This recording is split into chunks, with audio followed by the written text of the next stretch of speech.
I think very important. If you look at the background of the community in Britain, it's a young community, it's a community that has left the developing world, a community that had its own institutions and came to a country in difficult circumstances and had no focal point.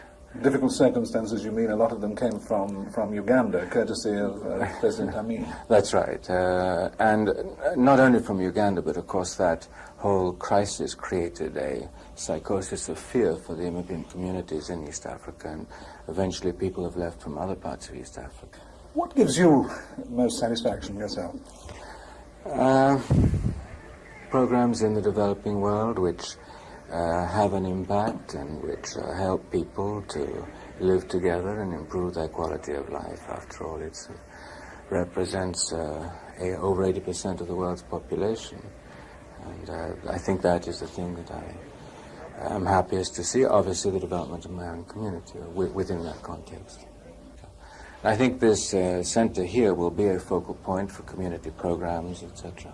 What lies behind its planning, its style? Oh, it was a very difficult building. First of all, it is in a historical part of London with some very strong architectural buildings around it. Therefore, it had to be a London building. It had to be a building which was appropriate to the mood of our culture, our history.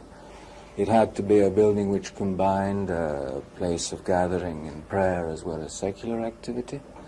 And so it certainly was a difficult building to conceive. If we could turn to the wider Muslim world, yes. It's a world with a lot of conflict in it now. Mm-hmm. What's your feeling about what is going on in the Middle East between Muslims in Iraq, Iran, in the Lebanon, in Afghanistan? I think what has happened is that perhaps more than ever before in the history of the Islamic world, there are forces within it and outside which are acting upon it. Differences in wealth, interpretations of the faith which are not the same, search for a reinterpretation of society's reactions to things like law, to modern economy, to statehood. And these forces are dividing, and at the same time they are sometimes finding expressions which are not necessarily those which would represent the consensus of Muslim belief. Now we're seeing the emergence, the rapid emergence of Muslim fundamentalism, the reimposition of the Sharia laws of public floggings, amputations, hangings and so on. Do you have any sympathy with that?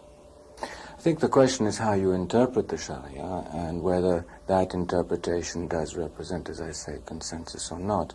And as you know, many Muslim countries have not gone back to the Sharia. Some are applying the Sharia, but not literalistically, and some are applying it literalistically. And I think one has to view this within the overall search of the Islamic world to find answers to modern life.